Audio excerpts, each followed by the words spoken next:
Hey guys, and welcome back to another video. Did you guys miss me? Did you guys notice that I didn't post a video last week? Don't worry about it, I'm back. No, here I am today with another video. Before I get started, I just want to thank you guys for all the support once more. I really appreciate it, and I cannot wait to see where this YouTube journey takes me, takes us, because it's a us relationship, it's not just me. So as you can see by the title today, I'll be talking about things I wish I knew before I became a dental hygienist. I'm about to get into some details and just be very honest about my experience as a dental hygienist so far. I'm not going to hide anything, just things I really wish I knew or could mentally prepare myself for before I became a dental hygienist. So without any further delay, let's get started. A little disclaimer before I get started, guys. The information I'm about to share, it won't necessarily go for everyone. As I've said in previous videos, no two persons' journeys are the same. So what I went through might not be near to what another person went through. So I'm just sharing my experience. I'm not here to demotivate anyone from their journey. I'm just here to share my experience, and hopefully my experience can help someone in their journey, along the way. So I'm not here to demotivate, I'm not here to depress anyone. I'm just here to talk the truth and share my experience. Yeah. So without any further delay, let's get started. Again.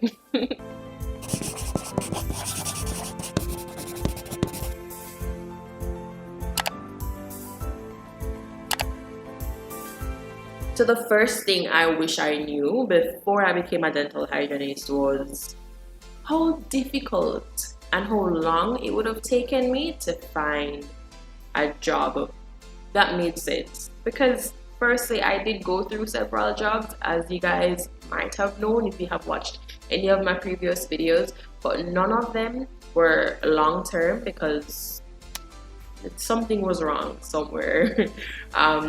It took me a while. It took me almost a year after I graduated school to find a job that was worth my time, I guess, or it just made sense. It was a decent job. Out of dental hygiene school, or when I was in dental hygiene school, I had it all mapped out. I would start sending out my applications at least 2 months before I graduated, or 2 months before I completed my course, so I could secure a job before I graduate. So once I finished school, I jumped straight into my job and I start working, and that was the grand plan, and it didn't go like that. I had my first job that I quit after 2 days. It was horrendous. It was absolutely horrendous. It was like a horror movie. If you haven't watched that story time as yet, please go and watch it. I'll link it right here. Traumatic experience, very traumatic. My next job, it was the location that was an issue and not getting paid. And I have mentioned, it was just a whole journey of trying to find something that was worth my time. And it was definitely not something that I had anticipated or I saw coming. I genuinely thought that once I left school, I would have had something, I would have walked straight into a decent job, that I would be there, it didn't go like that, guys. So this varies, because I know that some people can finish school and go straight into the perfect job. As for me, that wasn't the case. And again, guys, it's not the same for everyone. Again, your location influences a lot. It influences how quickly you can get a job. I live in Kingston, Jamaica. It's very oversaturated here. There are too many hygienists and not enough jobs. So that was a major issue. As for someone who is living in the US or Canada, it may be easier relative to my job hunting. It may be easier for you to find a job if you live elsewhere, or if you live in another city in Jamaica. It would be easier for you to possibly find something else. But yeah, that was the first thing. I did not anticipate it taking so long for me to find a job. So the second thing I wish I knew before becoming a dental hygienist was employers can be very, very mean. They can be very, very mean. Again, this is just my experience. Everyone's experience is different, but the people I've encountered a lot of mean employers. I've encountered employers who simply don't want to pay you, employers who don't like just respect your time or respect you as a person, and employers who are oftentimes dentists think that because you're not a dentist, you are beneath them.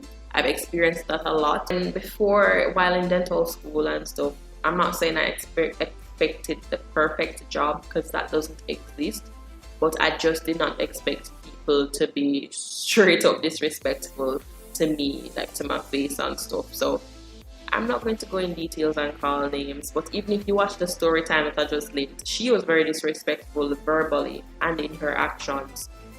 So if you had asked me before I graduated school and before I secured my first job, or for several, like my first few jobs, I would have never imagined that I would have encountered people who were that disrespectful, people who were that mean. No. And then sometimes, to be honest, in the past, I've not felt like a valued member of staff. I've not felt like, I used to watch YouTube videos with dental hygienists and their journey. And in America and Canada, it was such like a high thing. It was such a great thing to become a dental hygienist. They're valued members of the dental office because they play such an important role. And I went into the working world with that mindset. I have an important job to do. And, it's just, I should be valued, I'm going to play my part. And some employers were just so good at breaking you down. They made you feel like little. They made you feel like you were less than them because they were dentists and you were not. And it's sad to say I have experienced that. So that was something that I didn't expect when I became a dental hygienist. And again, guys, it's definitely not even related to becoming a dental hygienist alone. I can imagine this being a thing across the professional world, across the working world. It's not anything specific to this profession. It's just specific to people who are mean and disrespectful and should know better. So yeah, that's number 2. Didn't expect people to be that mean. Number 3, numero 3. I did not expect being a dental hygienist would take a toll on my body this quickly. So if you have watched my previous video, I've done so many videos that I can link here, but I did mention shortly in my 5 reasons not to become a dental hygienist. I'll link it here.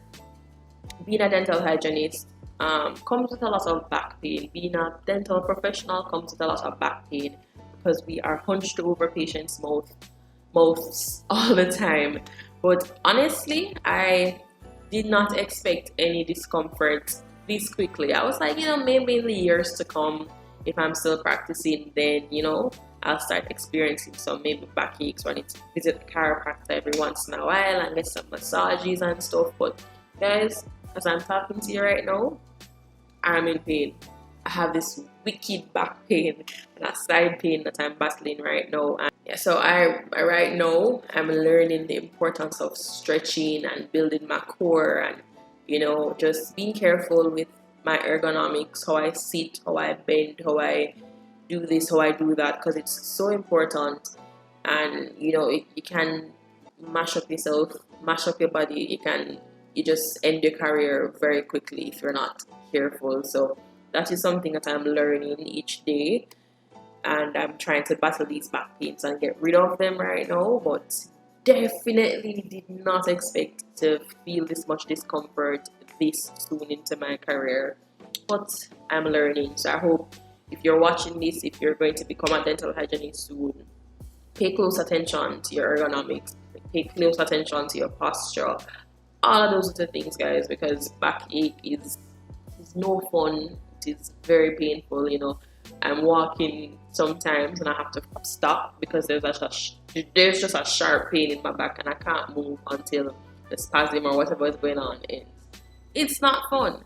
And sometimes I'm seeing my patients and I'm literally just frozen in a position because if I move, I know that I'm going to feel like a very sharp pain. So guys, just be very, very careful. Pay attention to your ergonomics, your posture, your hand movements, all of that, because you want to preserve and protect your body for as long as possible so you can, be as healthy and as mobile and pain free for as long as possible. The next thing I want to talk about, which kind of goes hand in hand with the last topic, the last thing I spoke about, is just how tiring it is. I know that any job is tiring. I always knew this, but I feel like it's even more tiring than I expected it to be. I'm so tired when I come home in the evenings. I barely have the energy to cook. I'm just tired. I'm tired right now.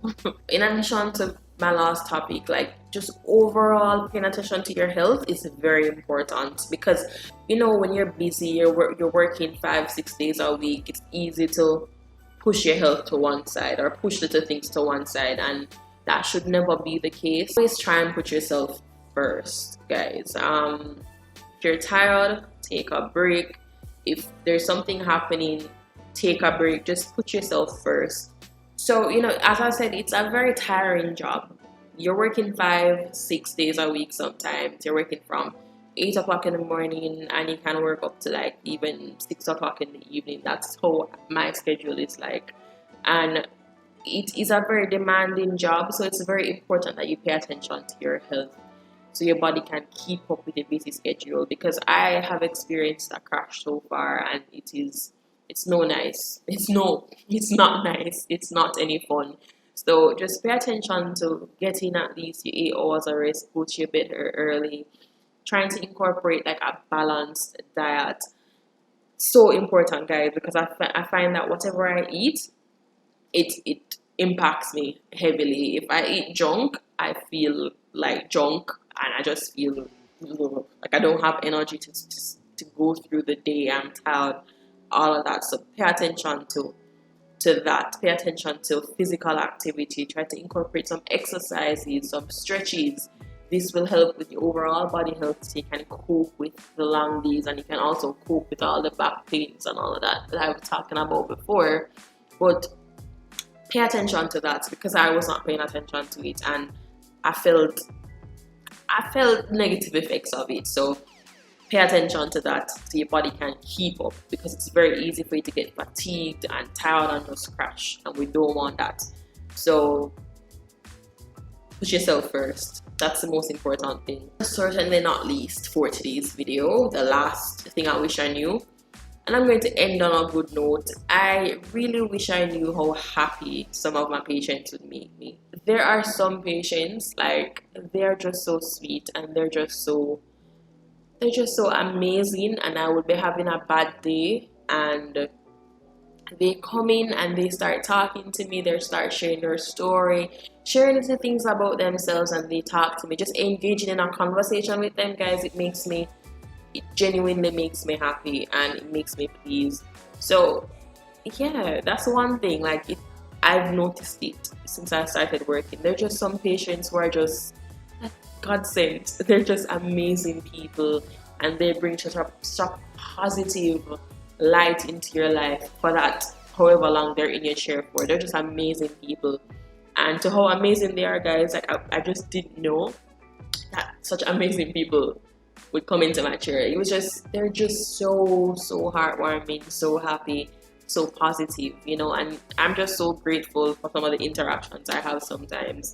But yeah, so that was 5 things I wish I knew before I became a dental hygienist. Just 5 things off the top of my head, just my experience, what I went through. I hope you guys enjoyed it. If you'd like to see a part 2 to this video, let me know. And again, don't use this. I did drop some tips that everyone should implement in their life, but try not to take everything I say for a gospel, in terms of like my experience with like rude employers or not finding a job, things like that. As I said, everyone's journey is different, so what's happened for me may not happen for you, so just be mindful of that. But do pay attention to things at the backache and your body being tired, and just know that you're going to meet some amazing people out there. Yeah guys, that is it for today's video. I really hope you guys enjoyed it. I hope you guys learned something. If you did enjoy this video, give it a thumbs up and leave a comment. And if you are not subscribed already, hit the subscribe button because we're smiling all the way to 2,000 subscribers. Also, I'm trying my best to get to 4,000 watch hours so your girl can monetize her channel. I'm halfway there, so I have 2,000 hours left to go. So that means that if you haven't watched some of our videos before, go ahead and watch them now. Share them with your friends, your family, whomever you decide to share it with. I'll be grateful. So until next Saturday, bye.